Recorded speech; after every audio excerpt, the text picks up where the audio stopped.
All right, welcome back to the Elias Macco Show for the third hour of this program. This is Kesha, right? Isn't this dollar sign, huh? Isn't this Kesha we're listening to in the background? It's Kesha, right? This is great because Kesha has a dollar sign in her name. So let's talk about dollars. Let's talk about tax dollars, your tax dollars. How much money was spent by the Canadian government for the King Charles coronation? Well, we're finding out $537,000 plus for the 3-day trip for King Charles III's coronation. There were a total of 102 people who went to the coronation on behalf of Canada. That means the average cost per traveler, about $5,241. But you know what? Apparently that number is going to go up because expenses are still being processed for that trip. Franco Terrazzano is federal director of the Canadian Taxpayers Federation. He's on the line. Franco, on a scale of hopping mad to extremely hopping mad, where are you on this one? Well, I'm a little bit less mad because of that masterclass Kesha segue into the dollar value, Very sir. good. Well done. Love that. But look, I'm pretty mad about it, and here's why. Like, I understand the King's coronation is a big event, right? It is. I understand that Trudeau isn't going to be staying at the motel by the airport. I get that. The issue that really comes in here is that just because it's a big event, it doesn't mean the government has a blank check to spend more than $500,000.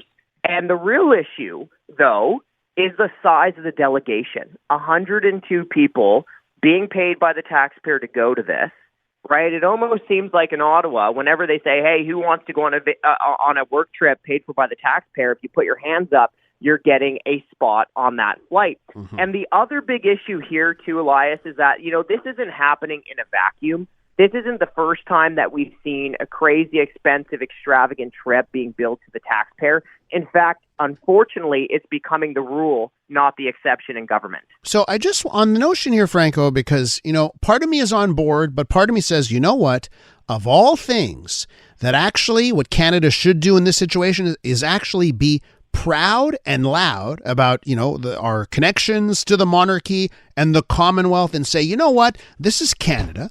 We're one of the greatest countries in the world. We're connected. We've got this historical past and we're still part of it. And you know what? Look at all the good that comes out of it. Look at all the greatest countries in the world and how many of them have connections to that. Let's be proud here.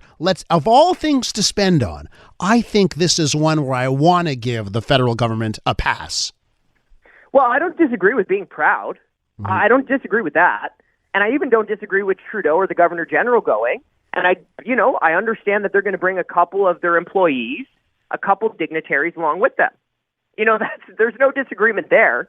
The disagreement comes with the fact that Trudeau's delegation was 87 people, that the Governor General's delegation was 15 people, right? Uh-huh. And that's where the tab balloons. And what justification has the government provided to send 102 people along for this taxpayer-funded ride? Absolutely none, right? So I don't disagree with being proud. I'm a proud Canadian.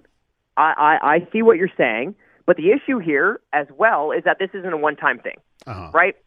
In Manhattan, a 2-day anti-poverty summit, Trudeau dropped $61,000 on hotel rooms, right? Mm-hmm. Another one, the Governor General, $71,000 on a limo service in Iceland, when the hotel was an 8-minute walk away from the main conference center. Another one that we've discussed at length at the Canadian Taxpayers Federation, $100K for the Governor General and her 30-person entourage for airplane food that included beef Wellington. Isn't that funny, folks? If you traveled Air Canada or WestJet, you can't even get beef Wellington flavored chips, let alone the real meal. Yeah. Okay, so let me ask you this. Would you be as tough on the government right now if it was a conservative government doing the exact same thing? I sure would.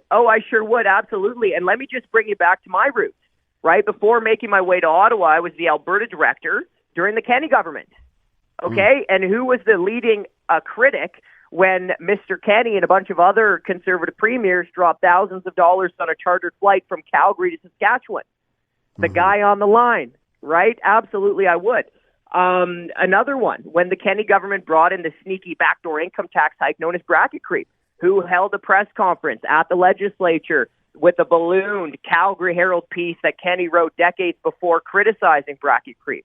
I mean, look, I hope that this is a nonpartisan issue, and I hope people are just upset when politicians and bureaucrats are taking them for a ride. What do you think is what do you think is going on? I know you mentioned before, well, it seems like if they have an opportunity for a trip to London, everyone will raise up their hand and they'll let everyone go. Do you think is it grift? Is it something is it entitlement? Like, how do you characterize what happens here? Yeah, that's a great question. And of course, I'm not in the minds of the people who are making the decisions here, but I think it's two things. One, I think it's that you have this culture of entitlement because it's just been business as usual, right? This type of waste has been going on for so long, and there hasn't been true accountability. Now, I do believe that if we want to see accountability, the first way to start is just to be taking away funding or reducing funding from different departments, whether that's Global Affairs Canada, who I know oversees a lot of the planning involved with the Governor General's trip, or reducing funding for Rideau Hall. Right, that's how a serious government would handle these accountability issues, but that's not what's happening, right? We just got a budget update from the federal government. Spending is going up $15 billion this year across the board. Spending next year is going up $30 billion across the board. So what does that signal send? Well, the signal that a top bureaucrat or officials within departments are getting from that message is, hey, don't worry, the gravy train is still on full force. Spend the money as you please. Now, Franco, we're with Franco Terrazzano from the Canadian Taxpayers Federation.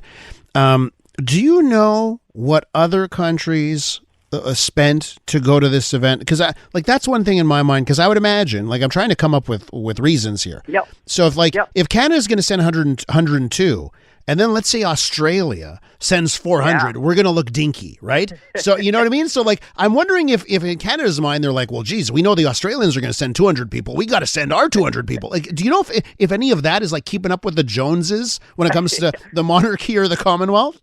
Well, it might be. It might be. I mean, look, I would love to see that analysis, and hopefully our friends from down under, whether it's the Australian taxpayer group or the Kiwi taxpayer group, hopefully they're holding their guys accountable too. But look, at the end of the day, my job is to scrutinize the federal government. I would love to see those numbers to make those types of comparisons.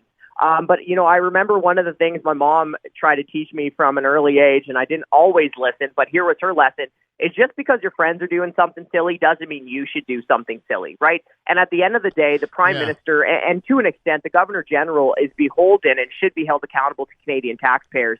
And again, the key issue that we're seeing here is twofold. Number one, 102 delegates. That is where the cost balloon. 102 delegates getting a work trip funded by the taxpayer to go to London, England. Sounds nice. But the second issue here, as I've continued to make the case for, I think, is that this is happening all the time. And that's where the smaller bills turn into big bills over periods of time for Canadian taxpayers. Franco, while I have you on this morning, I want to ask you about something that passed my attention here. That got my attention. Globe and Mail has an opinion piece this morning about a new tax that hurts Canada's economy, and they talk about the luxury tax, right? I'd love to know your thoughts. Now it's been a while that the luxury tax has been in place. Among things like if you try and buy a car that's over $100,000, there's an additional tax. Do we have any indications right now if that luxury tax has hurt or helped our economy? Yeah. I mean, first of all, look, if you can afford a Ferrari or a yacht or a private jet, I'm not losing any sleep, over your fortunes.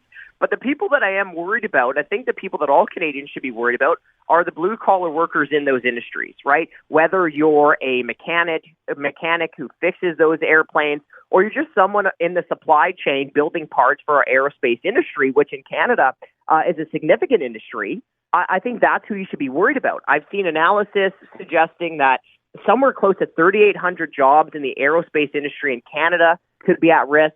About 900 jobs in Canada's marine manufacturing industry could be at risk. And, all of this brings me back to the 1990s. Remember when the Republican George H.W. Bush said, read my lips, no new taxes. And then he broke that promise and implemented a luxury tax in the United States. In the U.S., the tax was so damaging that Democrat President Bill Clinton essentially repealed the entire luxury tax because they lost thousands and thousands of blue-collar jobs in those industries, right? It wasn't the people who were really enjoying these types of luxury items that really felt the pain. They're fine. The people who really feel the pain are those middle-class workers who work in these types of industries. Franco, we do have to leave it there. Always a pleasure chatting with you. Thanks for coming on. Hey, thanks for having me on today. Franco Terrazzano is Federal Director of the Canadian Taxpayers Federation.